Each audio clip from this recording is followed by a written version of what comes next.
Las Vegas, Nevada, August 18th, 2022, 3:02 a.m. The Mirage Crown Casino hums with the sounds of 5,000 slot machines, the clicking of roulette wheels, the shuffle of cards at blackjack tables, where people are losing money they can't afford to lose. Outside, the strip glows like a neon artery, pumping false hope into the desert night. Inside, the air conditioning keeps everything at exactly 68 degrees, the temperature where people gamble longest without feeling uncomfortable. In the cashier's cage on the main floor, behind reinforced glass thick enough to stop bullets, surrounded by cameras that never blink, a man stands at his station doing what he's done for 11 years, exchanging cash for chips, processing payouts, following the same procedures he could perform in his sleep.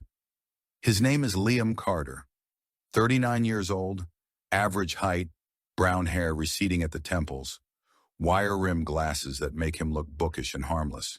He wears the casino's standard uniform, burgundy vest over white shirt, black pants, name tag that says Liam, Senior Cashier, 11 years of service. To the customers sliding bills through the slot in the glass, he's invisible. Just another casino employee, interchangeable with the dozen other cashiers working the cage. To his co-workers, he's reliable but forgettable, shows up on time, does his job, goes home, never causes drama. To the security guards who've worked alongside him for years, he's part of the furniture, so familiar they've stopped really seeing him. But behind Liam's calm, polite face is something the casino never detected, a human recording device, someone who spent 11 years memorizing every shift rotation, every vault code, every security habit, every tiny flaw in the system. Tonight at exactly 3:02 a.m., when the casino's security system performs its weekly synchronization and the cameras go dark for 4 minutes, Liam Carter will use everything he's memorized to execute the most disciplined inside job in Las Vegas history. In 4 minutes, he'll steal $74 million, and then he'll vanish as completely as if he'd never existed. Before we dive into the story of the invisible man who remembered everything, don't forget to like this video and subscribe to the channel. Hit that hype button to boost this episode to more true crime fans. Drop a comment below telling me what city or country you're watching from. I'm always curious where viewers are joining from. This is the story of Liam Carter in the 4 minutes that changed everything. Liam James Carter was born in 1983 in Henderson, Nevada, a suburb of Las Vegas where people who work in the casinos live because they can't afford to live on the Strip. His father, James Carter, was a blackjack dealer at the Sands. His mother, Michelle, was a cocktail waitress at Caesar's Palace. They worked opposite shifts, James days, Michelle nights, which meant Liam and his younger sister grew up seeing their parents pass each other in doorways, exhausted, smelling like cigarette smoke and broken dreams. Liam was always quiet, said his sister, Amy Carter Walsh, now 40 and living in Arizona. Even as a kid, he'd just watch. Watch our parents argue about money, watch the neighbors get evicted, watch how hard people worked and how little they got for it. He didn't talk much, but you could tell he was always thinking. Liam graduated from basic high school in 2001 with decent grades but no particular ambitions. He started community college, studying business administration, but dropped out after 1 semester when his father died of a heart attack at age 52, collapsed right at the blackjack table during a shift, dead before the ambulance arrived. Dad spent 30 years dealing cards, Liam said years later in one of his few recorded interviews. 30 years making sure the house won. And what did he get? Minimum wage plus tips, no pension, a funeral the casino didn't help pay for. That's when I learned what we were worth to them. Liam needed work. His mother's cocktail waitress salary wasn't enough to support the family. In 2002, at age 19, he applied for an entry-level cashier position at the newly opened Mirage Crown Casino, a 5-star resort on the Strip, all gold trim and marble floors and crystal chandeliers. They hired him to work the graveyard shift, 11 p.m. to 7 a.m., 4 days a week. The job was simple. Sit behind bulletproof glass, exchange cash for chips, process payouts, maintain accurate counts, follow security protocols. It required attention to detail, honesty, and the ability to stay alert during hours when most people's brains shut down. Liam was perfect for it. He never made mistakes, said Patricia Gomez, who supervised the cashier cage from 2004 to 2015. Never came up short on his counts, never had customer complaints, never broke protocol. In 11 years, I can't remember him calling in sick even once. He was exactly the kind of employee casinos love. Reliable, quiet, invisible. Liam worked the same shift for 11 years, Wednesday through Saturday, 11 p.m. to 7 a.m. He'd arrive 15 minutes early, clock in precisely on time, work his 8-hour shift, and leave. No socializing with coworkers, no after-work drinks, no casino employee gossip. He lived in a small apartment in Henderson, a one-bedroom place that cost $850 a month. He drove a 2006 Toyota Corolla with 140,000 miles on it. He had no girlfriend, no close friends, no social media presence, no hobbies that anyone knew about. I lived in the same building as Liam for 6 years, said his former neighbor, David Torres. I'd see him maybe twice a month, coming or going. He'd nod, say, "Hey," and that was it. I couldn't even tell you what his voice sounded like. He was just there, like a shadow. But inside his apartment, Liam did something nobody knew about. He kept notebooks. Dozens of them, filled with observations written in tiny, precise handwriting. He documented everything. Which guards worked which shifts, how long they stayed at their posts before getting lazy, which supervisors changed vault codes, and when, how the camera system cycled through their feeds, when maintenance performed system updates. He tracked patterns with the obsessive attention of someone conducting scientific research.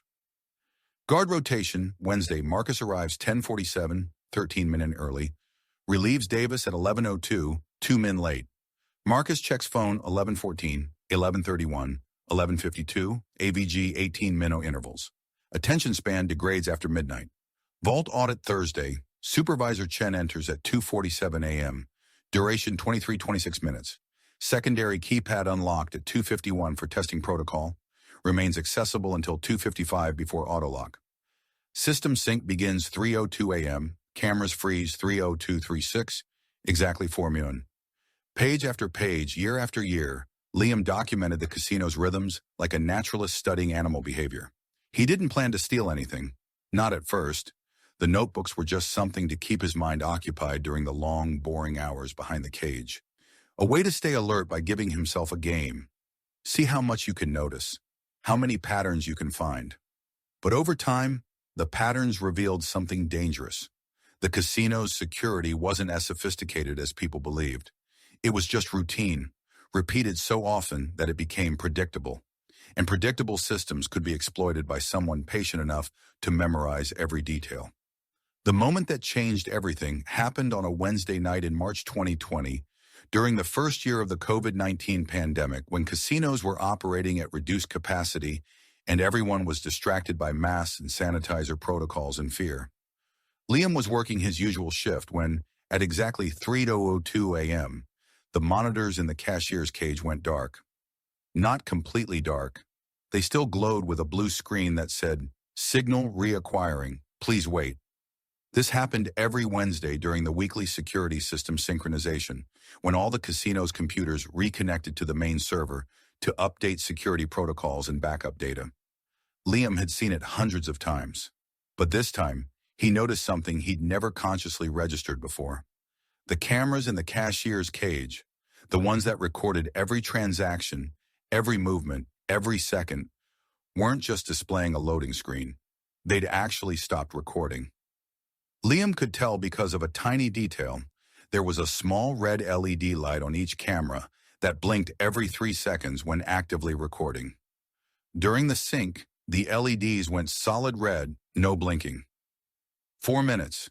Every Wednesday at 3:02 a.m., the cameras stopped recording for exactly 4 minutes while the system rebooted.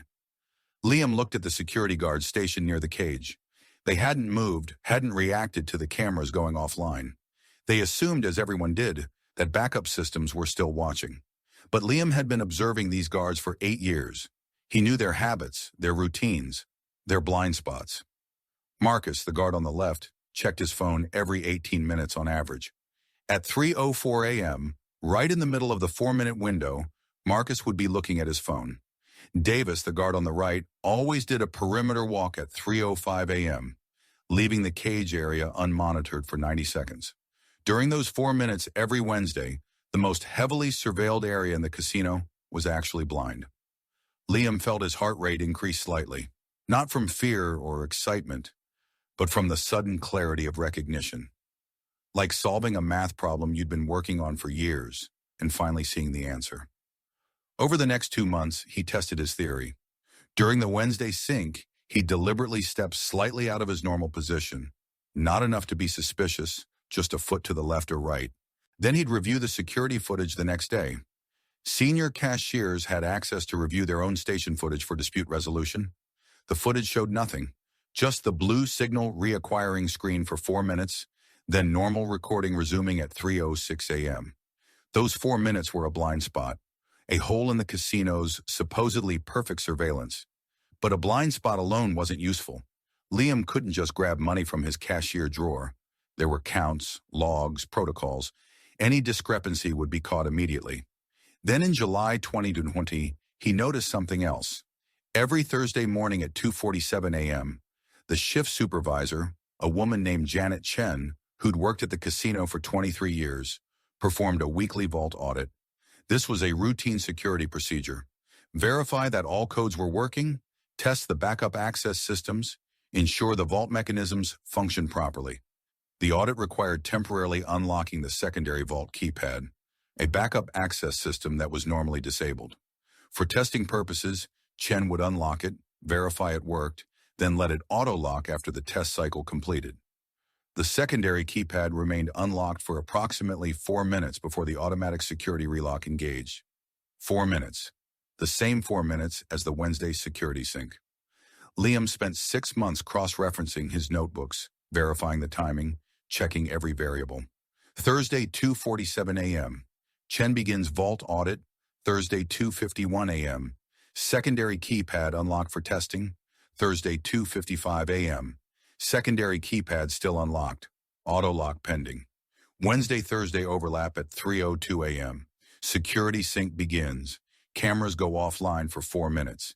If he could access the vault area during the sync, while the cameras were blind, while the secondary keypad was unlocked during its testing window, Liam sat in his apartment on a Thursday morning after his shift, staring at his notebooks spread across the kitchen table, and realized he'd mapped out a perfect heist without meaning to.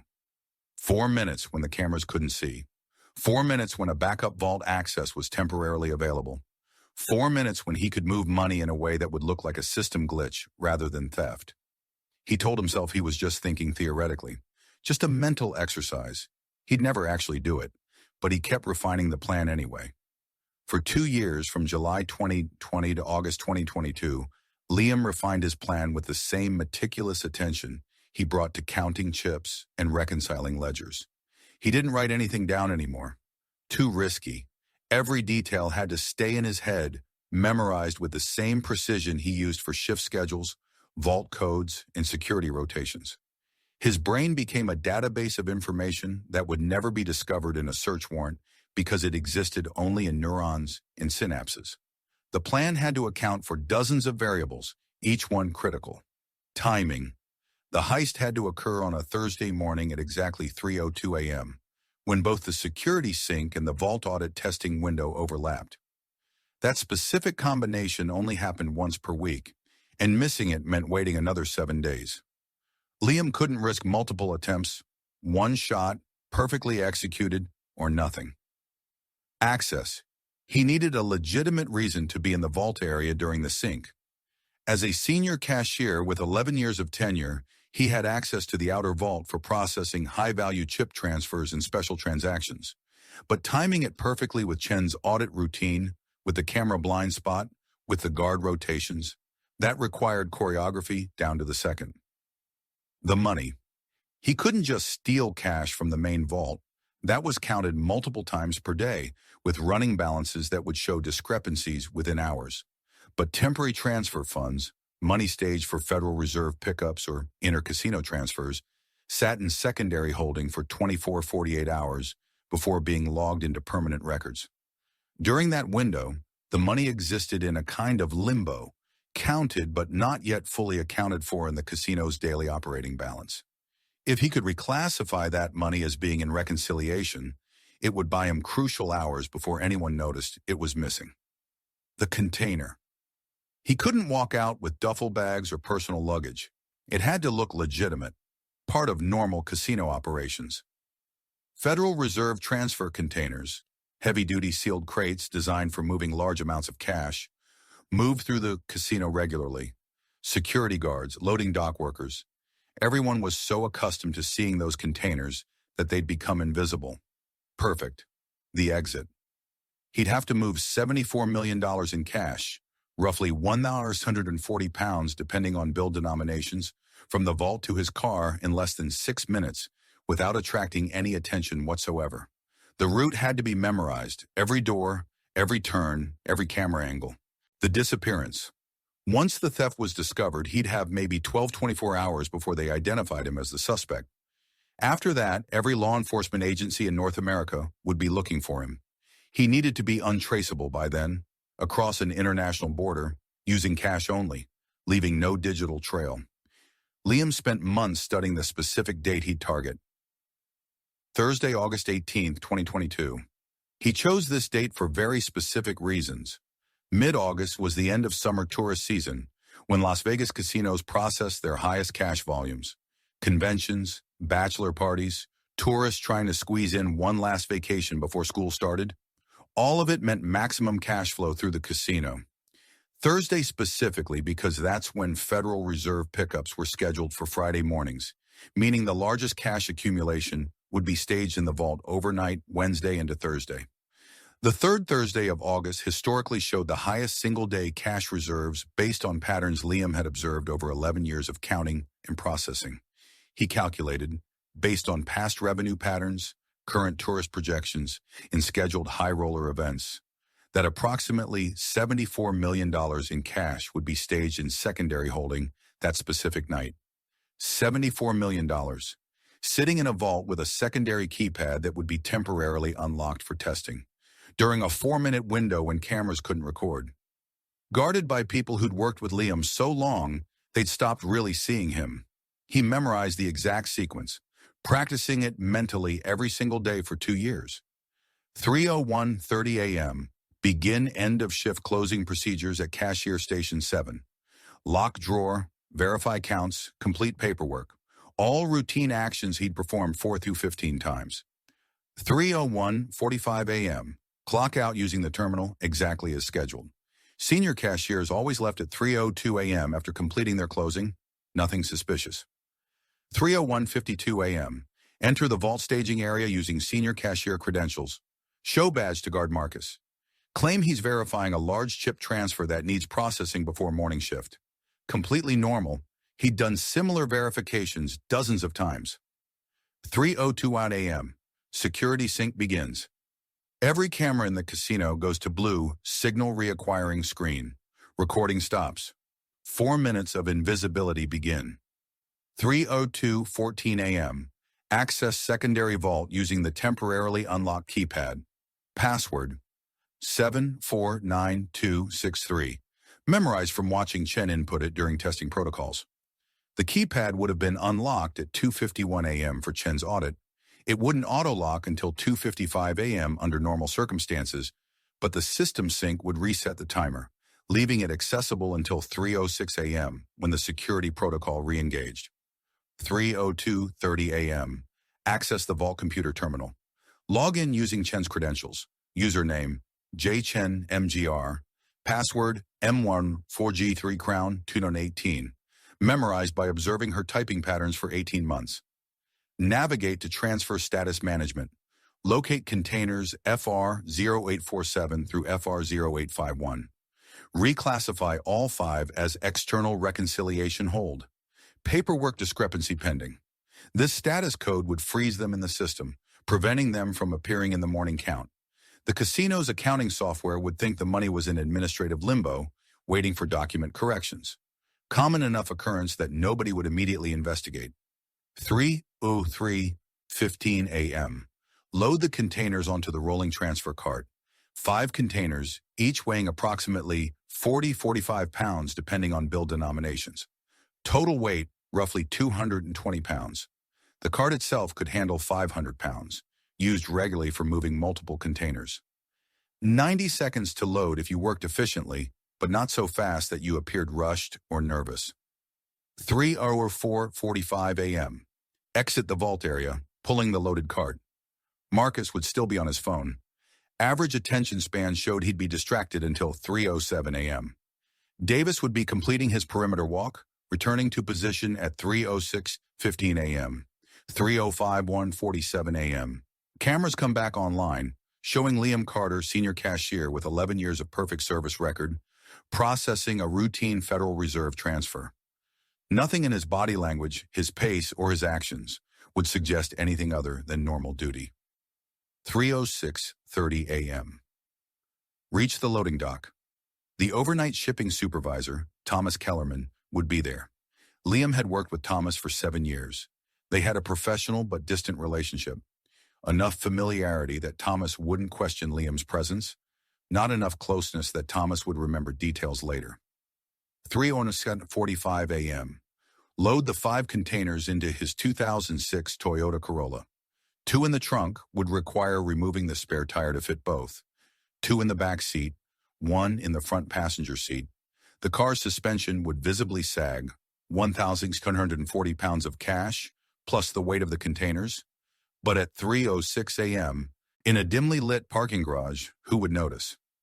3:07:15 a.m., drive out of the employee parking garage, wave to the exit guard, same guard he'd waved to 4,015 times before, exit onto Flamingo Road, merge carefully into early morning traffic, drive exactly the speed limit, look like someone going home after a normal shift. 3:08 a.m., merge onto Interstate 15 South. Direction, California. Then, disappear. The plan was perfect on paper, but Liam knew that execution was where most criminals failed. You could have a perfect plan and still get caught because your hands shook at the wrong moment, because you hesitated when you should have acted, because you missed a detail you hadn't considered. So he practiced. Not physically, he couldn't risk that, but mentally, obsessively, with the discipline of someone preparing for an Olympic event. Every Thursday morning after his shift ended at 7 a.m., Liam would drive home, close the blinds in his apartment, and spend 2 hours mentally rehearsing the sequence. Close his eyes and visualize every step, every movement, every second of the 4-minute window. He'd imagine the weight of the containers, the sound of the cartwheels on the floor, the feeling of his badge in his hand as he swiped through security doors. He timed everything with stopwatch precision, walking from Cashier Station 7 to the vault area at normal pace. 17 seconds. Entering the secondary vault access code. 4 seconds. Practice made it automatic. Loading a 45-pound container onto the cart. 22 seconds the first time. 18 seconds after you'd done it once and knew the ergonomics. Wheeling the loaded cart from vault to loading dock. 1 minute, 47 seconds using the most efficient route, accounting for 2 security doors that required badge swipes. By August 2022, Liam had mentally rehearsed the heist 104 times, once per week for 2 years. He could execute it in his sleep. Every movement was automatic, every decision predetermined, every contingency planned for. He studied escape routes with the same obsessive attention. Once he left Las Vegas with $74 million, he'd need to disappear completely. His research told him that most criminals got caught because they either spent the money conspicuously or they tried to hide within the United States where every transaction left a digital footprint. Liam's plan was different. He'd go to ground immediately, cross into Mexico within 12 hours, then disappear into Central America where $74 million in cash could buy anonymity that credit cards and wire transfers never could. He studied border crossings, memorized the busiest pedestrian crossing times, when overworked border agents process people as quickly as possible, researched countries with no extradition treaties with the United States. In the final month before the heist, Liam began his preparation checklist. July 18, 2022. Obtained a fake passport under the name Michael Stevens from a document forger in North Las Vegas. Cost $8,000 cash. The passport would pass casual inspection, but not deep database checks. Good enough for crossing into Mexico, not good enough for flying internationally. July 25, 2022, purchased a waterproof duffel bag large enough to hold approximately $10 million in cash, which he transferred from the Federal Reserve containers before abandoning his car. The containers themselves were too conspicuous and had RFID tracking chips embedded in the plastic. August 10, 2022, began closing out his life. Told his landlord Patricia Wong that he'd received a job opportunity in Phoenix and would be moving mid-August. Paid final rent. Took nothing from the apartment except clothes and personal items that fit in one suitcase. August 15, 2022, transferred his mother Michelle to a better assisted living facility. She'd developed Alzheimer's and didn't recognize him anymore. But he made sure she'd be cared for. Paid 6 months in advance using his savings. He'd never see her again, but at least she'd be comfortable. August 17, 2022, withdrew his entire savings, $47,000 accumulated over 11 years of living cheaply, in cash. Closed all bank accounts. Canceled his cell phone contract. Eliminated every digital connection to Liam Carter. August 17th evening, wrote 3 letters. One to his sister Amy, apologizing for disappearing and asking her to take care of their mother. One to his mother, even though she wouldn't remember him, telling her he loved her. One to his former supervisor, Patricia Gomez, thanking her for 11 years of fair treatment. He didn't mail them. Too risky. They'd be found in his apartment after he was gone. Part of the breadcrumb trail investigators would follow to understand who Liam Carter had been. August 18, 2022, 10 a.m. Liam woke up after sleeping restlessly for 5 hours. He ate a simple breakfast, toast and coffee, the same breakfast he'd eaten for 11 years. He packed his car with 1 suitcase, the waterproof duffel, and $47,000 in cash distributed in sealed envelopes throughout his luggage. He looked around his apartment one last time, this small, anonymous space where he'd lived alone for 11 years, planning the heist that would end Liam Carter forever. Then he drove to work for the last time. August 18, 2022. 10:47 p.m. Liam parked in his usual spot in the employee garage, Section D, Row 7, Space 23, the same space he'd parked in for 11 years because arriving early meant he could always get it. He walked through the employee entrance, nodded to the security guard who barely looked up, swiped his badge, and made his way to the locker room, where he changed into his uniform. Burgundy vest, white shirt, black pants, name tag. He looked at himself in the mirror, same face he'd seen for 11 years, unremarkable and forgettable. Tonight, that face would vanish forever. At 11 p.m., Liam clocked in and took his position at Cashier Station 7, behind the bulletproof glass, surrounded by cameras. The shift passed like every other shift he'd worked. Process transactions, exchange cash for chips, maintain accurate counts, smile politely at customers who don't see you. Watch the security guards rotate. Watch the supervisors make their rounds. Watch the casino's rhythm play out exactly as it had for 4,015 nights. At 2:47 a.m., Janet Chen arrived for the weekly vault audit, just as she had every Thursday for the past 5 years. "Morning, Janet," Liam said as she passed his station. "Morning, Liam. Same old, same old." "Same old," he agreed. At 2:51 a.m., Chen unlocked the secondary vault keypad for testing. Liam heard the beep through the wall. He knew every sound in this building. At 3 a.m., Liam began his end-of-shift closing procedures, counting his drawer, preparing to hand off to the morning cashier. At 3:01 a.m., he logged a large chip transaction that needed vault verification, completely routine for a senior cashier. At 3:01:45 a.m., he clocked out exactly as planned. At 3:01:52 a.m., he entered the vault staging area, showing his credentials to the guard Marcus, who barely glanced up from his phone. "Big transfer?" Marcus asked. "Yeah, high roller cashing out. Need to verify the bands." Marcus nodded, already looking back at his phone. At 3:02 a.m., every monitor in the casino went blue. Signal reacquiring. The cameras stopped blinking red. 4 minutes began. Liam moved to the secondary vault door with a calm that surprised him. No racing heart, no shaking hands, just the mechanical precision of someone performing a memorized routine. He entered the code on the secondary keypad, 749263. Codes Chen had tested earlier and left temporarily accessible. The vault clicked open. Inside, stacked on reinforced shelving, were the Federal Reserve transfer containers. Heavy plastic crates sealed with security bands, each containing bundles of sorted, counted cash waiting for Friday morning's pickup. The manifests were clipped to each container. Liam scanned them quickly, doing math in his head that he'd already calculated 100 times. Container FR 0847, $12.4 million. Container FR 0848, $15.7 million. Container FR 0849, $18.2 million. Container FR 0850, $14.9 million. Container FR 0851, $12.8 million total, $74 million. Liam accessed the Vault computer terminal, designed for supervisors to log transfer status changes. Using Chen's credentials, he'd memorized them months ago by watching her type. He reclassified all 5 containers as external reconciliation hold, paperwork discrepancy. This status code would prevent the containers from appearing in tomorrow's morning count. The system would think they were in limbo, waiting for paperwork corrections. By the time anyone noticed, Liam would be gone. He loaded the first container onto the rolling transfer cart. Heavy, about 40 pounds of cash. Then the second, third, fourth, fifth. The whole process took 2 minutes and 17 seconds.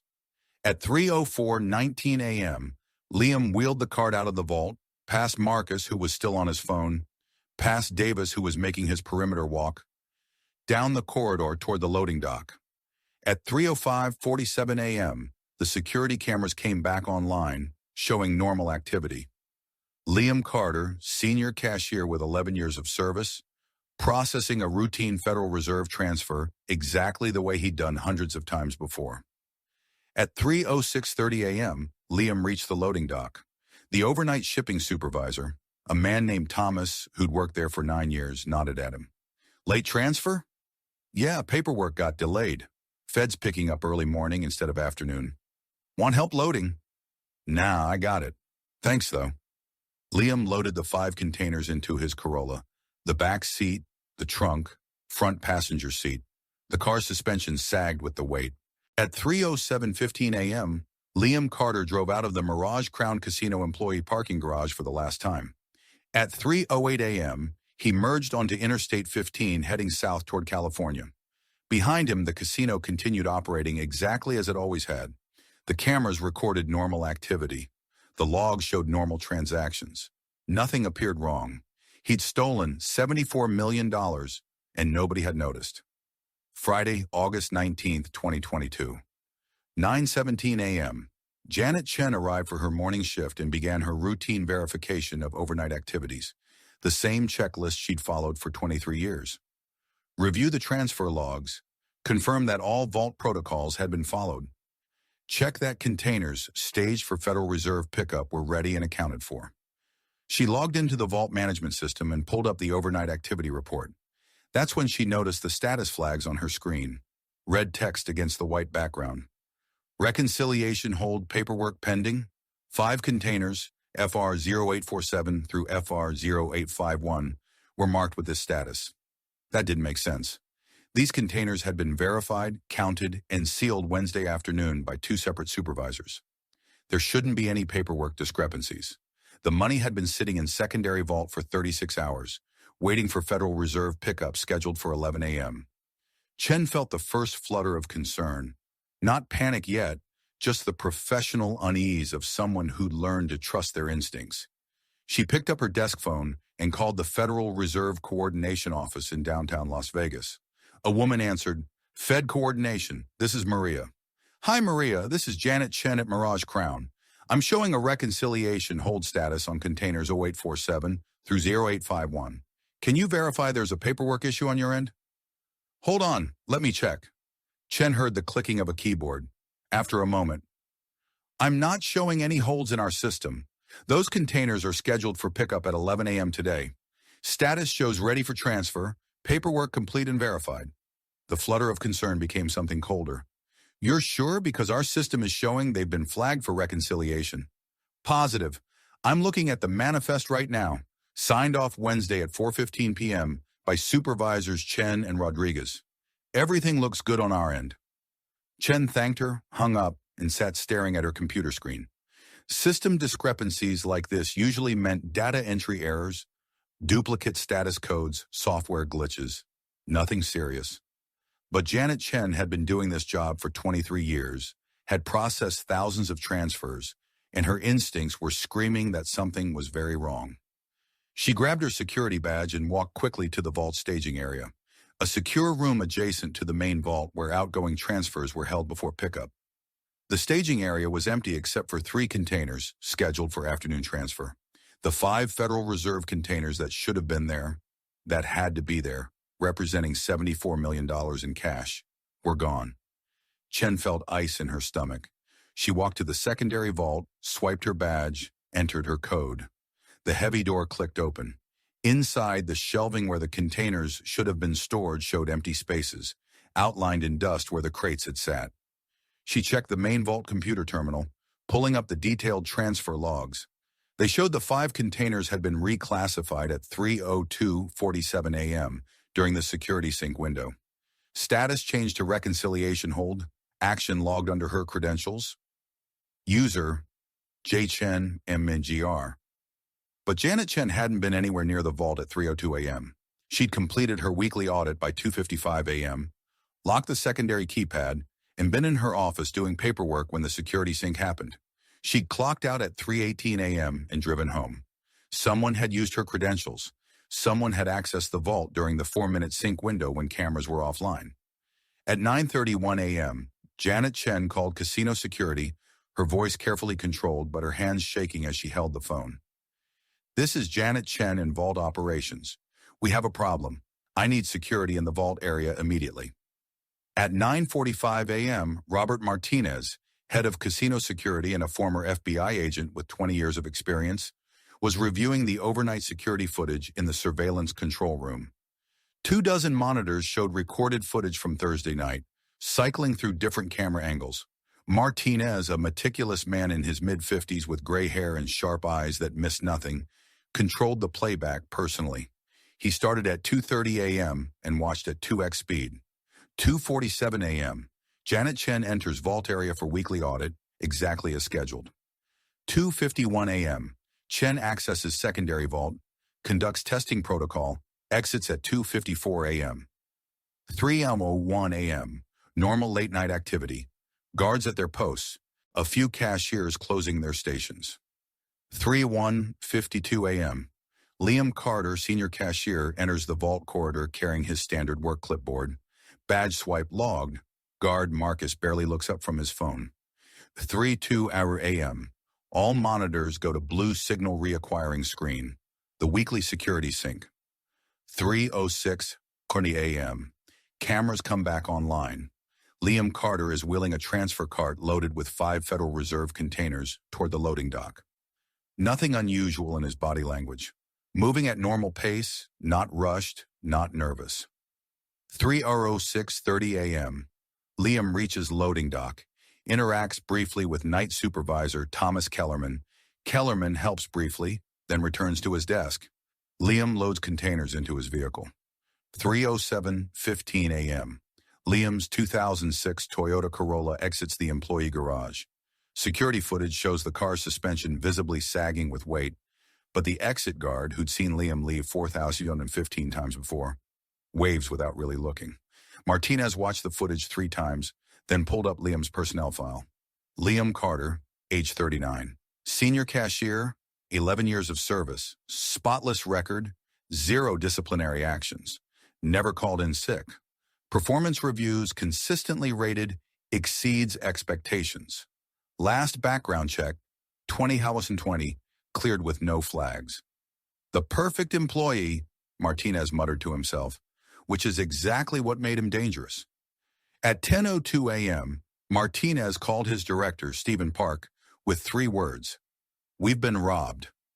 The investigation moved with the efficiency of a well-oiled machine once they realized money was missing. By 10:30 a.m., the FBI had been notified. Special Agent David Park, no relation to the casino director, arrived with a team of 4 investigators at 11:15 a.m. "Walk me through exactly what happened," Park said, sitting across from Janet Chen in a conference room. Chen explained the reconciliation hold flags, the missing containers, the credentials used to access the vault. "Someone logged in as me at 3:02 a.m. and reclassified $74 million as being an administrative hold. But I was home asleep by then. How many people know your login credentials?" "Theoretically, nobody, but—" Chen hesitated. "I use the same password I've used for 4 years. Anyone who watched me type it often enough could figure it out. And the vault area isn't exactly private. Dozens of employees pass through every night." "Who had access to the secondary vault? During the audit testing window?" "Anyone with senior credentials and knowledge of the protocol. Maybe 20 people total. But only someone who understood the exact timing of when the keypad would be unlocked could have taken advantage of it." Park pulled out his tablet and showed Chen the surveillance footage of Liam Carter loading the containers. "Do you recognize this employee?" Chen felt her face go pale. "That's Liam. Liam Carter. He's worked here 11 years. I've worked with him on hundreds of transactions. He was one of our most reliable people." "When's the last time you saw him?" "Thursday night, maybe 11:30 p.m. He was at his cashier station. We said good morning to each other. He seemed completely normal." By 2 p.m., FBI agents had arrived at Liam's apartment. The landlord, Patricia Wong, let them in. The apartment was empty, not ransacked, not hurriedly abandoned, just empty, as if the occupant had planned their departure meticulously. The furniture remained, it had come with the apartment, but every personal item was gone. No clothes in the closet, no toiletries in the bathroom, no food in the refrigerator. "He told me 2 weeks ago he got a job offer in Phoenix," Wong explained to the agents. "Said he'd be moving mid-August, paid his final rent, gave proper notice. I thought it was legitimate." In the bedroom, agents found 3 handwritten letters on the kitchen table, unsealed, waiting to be discovered. One addressed to Amy, Liam's sister. One addressed to Mom, Michelle Carter, currently in assisted living. One addressed to Patricia Gomez, Liam's former supervisor. None of the letters confessed to theft. They were just goodbyes, apologetic, grateful, vague about where he was going or why. "These were meant to be found," Agent Park said. "He wanted us to know he'd planned this, wanted us to see how thoroughly he'd thought it through." Agents pulled Liam's financial records. His bank accounts, savings and checking at Wells Fargo, had been closed on August 17th at 2:37 p.m. Total balance withdrawn, $47,182.65, all in cash.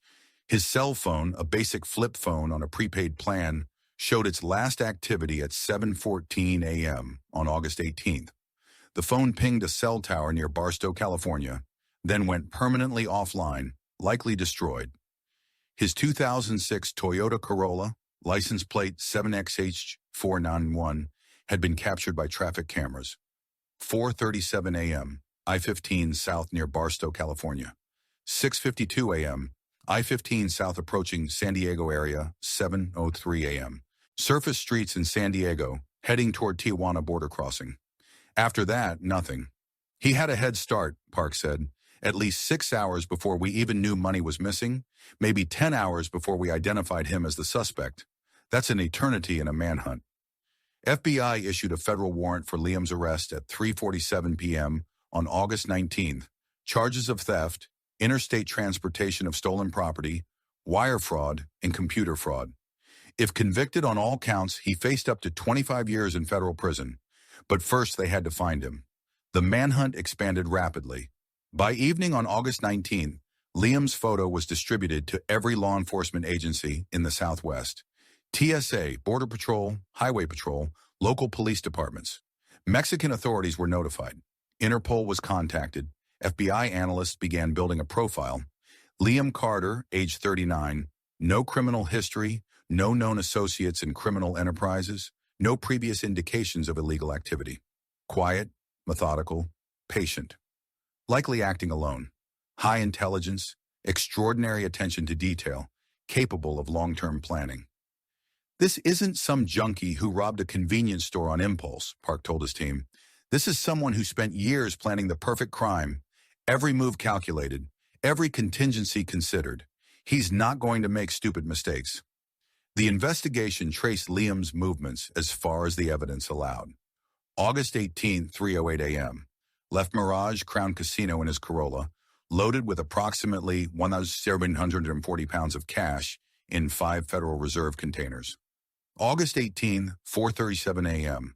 Passed through Barstow, California on I-15 South. Traffic cameras showed his vehicle, suspension visibly sagging, moving at exactly the speed limit. August 18, 7:14 a.m.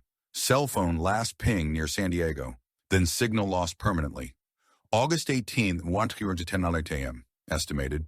Arrived in San Diego area, likely transferred cash from Federal Reserve containers, which had RFID tracking, into generic luggage or bags. August 18, 11:07 a.m. Border crossing camera at San Isidro.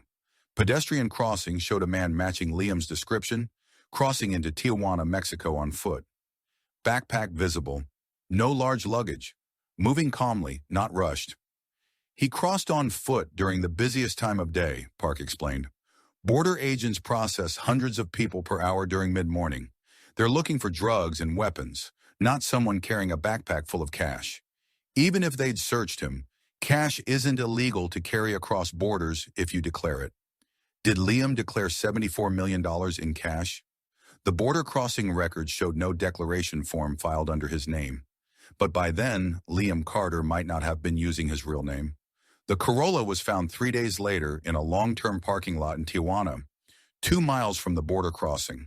The car had been wiped clean, no fingerprints, no DNA, no evidence beyond the vehicle itself. The Federal Reserve containers were in the trunk, empty, RFID chips intact but useless now. He knew we'd trace the containers, Park said. He transferred the money into something untraceable before abandoning the car. Probably duffel bags or waterproof luggage. $74 million in $100 bills would fill 8 or 9 large duffel bags. Heavy but manageable if you're willing to make multiple trips or pay people to help without asking questions. The FBI worked with Mexican authorities to trace Liam's movements south of the border, but the trail went cold almost immediately. Mexico's less comprehensive surveillance infrastructure, combined with Liam's likely use of cash for all transactions, made tracking nearly impossible. There were unconfirmed sightings over the following weeks. A man matching Liam's description at a bus station in Guadalajara. Someone who looked like him staying at a cheap hotel in Mexico City. A possible sighting in Guatemala City 3 weeks after the theft. But nothing concrete. No photos, no confirmed identification, no paper trail. Liam did everything right, Park admitted months later. He used the Mexico border because it's porous enough to cross without intense scrutiny, but organized enough that he wouldn't be robbed by criminals on the other side. He carried cash because cash leaves no digital trail. He disappeared during a weekday morning when border traffic was highest. And most importantly, he had no connections. No girlfriend to call, no buddies to brag to, no family he'd try to contact. He cut every tie before he ran. That's the mark of someone who planned this perfectly. The $74 million was never recovered, not a single dollar. The Mirage Crown Casino's security overhaul cost $12 million and took 8 months to complete. They eliminated the Wednesday sync vulnerability, redesigned their vault protocols, implemented continuous recording with no blackout windows, and added biometric authentication to all high-security areas. Liam exposed weaknesses we didn't know existed, said Robert Martinez. He spent 11 years studying our systems, memorizing our routines, finding every vulnerability. He knew our security better than we did. Janet Chen retired 6 months after the heist. I keep thinking about all those Thursday mornings I did the vault audit with Liam working 50 feet away. He was watching me, learning my routine, using the protocols I followed to rob us. I followed every rule, did everything right, and it still wasn't enough. The FBI investigation remains open but inactive. Liam Carter is wanted on federal charges of theft, wire fraud, and interstate transportation of stolen property. If caught, he faces up to 20 years in prison, but most investigators believe he'll never be caught. Liam didn't leave a trail, Agent Park explained. No communications we can intercept, no financial transactions we can trace, no accomplices who might inform. He planned to disappear, and he executed that plan as perfectly as he executed the heist. There have been unconfirmed sightings over the years, a man matching Liam's description in Panama City in 2023, another in Costa Rica in 2024. Someone thought they saw him in Portugal, someone else in Thailand, but nothing confirmed. No photos, no evidence, just shadows and rumors. The thing about Liam, said his former neighbor David Torres, is that he was always invisible. He lived among us for years and nobody really knew him. He was just a face you'd pass in the parking lot. So if he's out there somewhere, living under a different name in some small town where nobody asks questions, we'd never know. He's had practice being nobody.